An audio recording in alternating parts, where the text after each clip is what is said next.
ladies and gentlemen, and welcome back to yet another episode of the GC Informer.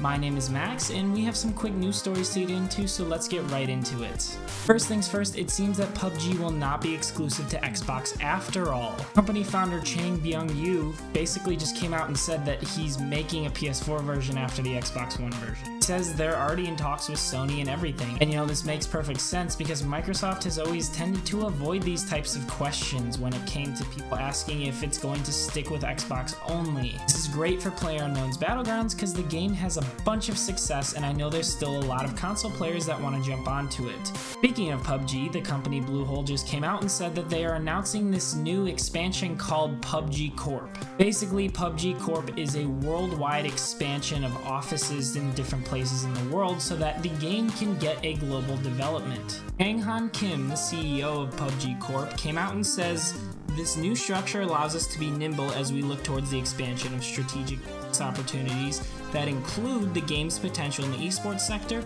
and the growth of PUBG as a true global IP franchise." This is really cool of PUBG. It allows them to appeal more to the worldwide audience that they already appeal toward, and it gives them more ways to develop their game. That's freaking awesome in my opinion. So those who are part of the Nintendo Creators Program are no longer allowed to live stream Nintendo games. Nintendo sent out an email and said that live streaming falls out of the scope of the Nintendo Creators Program. It's just not really the goal of the program. That basically means that any Nintendo Creators Program partner that relies on live streaming or is maybe even a full-time live streamer can't do that anymore. They're going to have to switch over to video on demand content unless Nintendo does give an alternative. You are allowed to submit individual videos to become approved and registered in the Nintendo Creators Club. Thing is, those channels who are already established will have to cancel their entire channel partnership and then resubmit each video individually. Individual submitters also only get 60% of revenue rather than the 70% that entire channels get, so Nintendo really isn't leaving these people with much of an option here.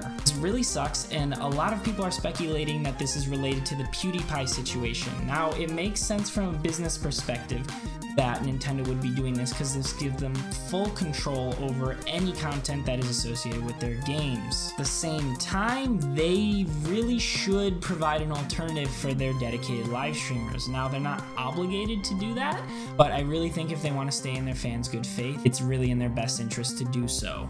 And last but not least for today's news, Valve has come out and removed 173 fake games from Steam. What's crazy about those 173 games is that a majority of them are from this developer Silicon Echo Studio. A bunch of these titles were really just asset flips being sold, and those who have bought the game can still play it and they just won't get any trading cards, but the games are no longer for sale. This is great of Valve because they've always said they're trying to crack down on all the bullshit. We have the most games being published this year on Steam than we ever have, and like 90% of them are crap asset flips. Great to see that they're finally doing something about it. Anyways, folks, that's about it for today's episode of the GC Informer. As always, I hope you guys enjoyed. Don't forget to hit that subscribe button, leave your thoughts in the comments below, and check out the rest of the GameCast content for all of your gaming needs.